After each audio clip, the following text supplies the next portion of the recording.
what can you tell us about cord avulsions? Do they have an experience? I definitely have experience with this phenomenon. I have read that it's more likely to happen with a water birth. If true, why? Great question. So let's do some definitions first. A cord avulsion is when the placenta is still inside and the cord is ripped off the placenta before it is born. And I should say it doesn't always have to be ripped off. Sometimes it can be pulled off by the baby themselves being all tangled up in it. And sometimes for unknown real, like there's no time that you can put a finger on it and be like, this is when it happened. It just releases.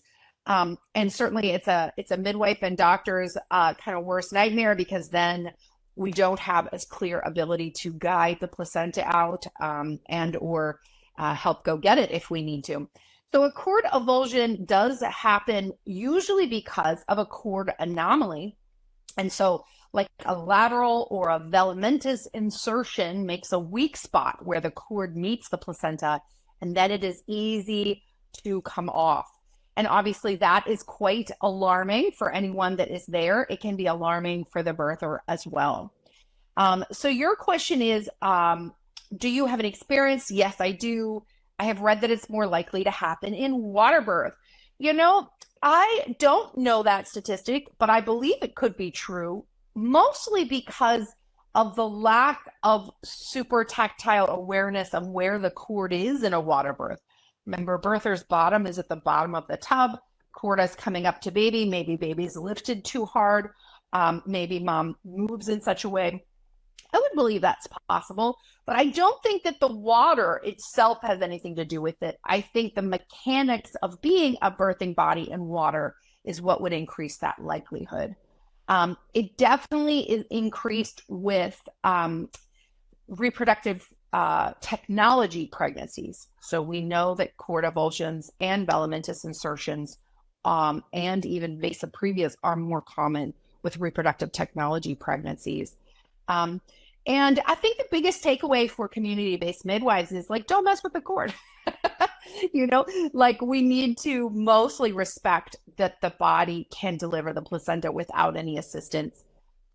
Certainly there is a time and a place for controlled cord traction and for assisted, assisting the placental delivery, especially if there's a hemorrhage happening. But if nothing's happening, don't mess with it. I think that's important.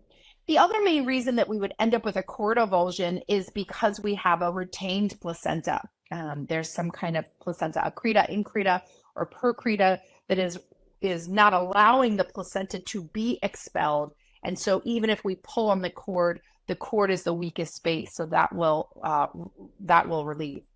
I would say the scariest part with cord version is when it releases with baby entirely. And I caught a baby in 2006, something like that, a while ago.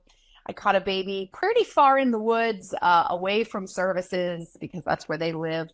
And the baby came out wrapped in their cord with the blood spurting out the end.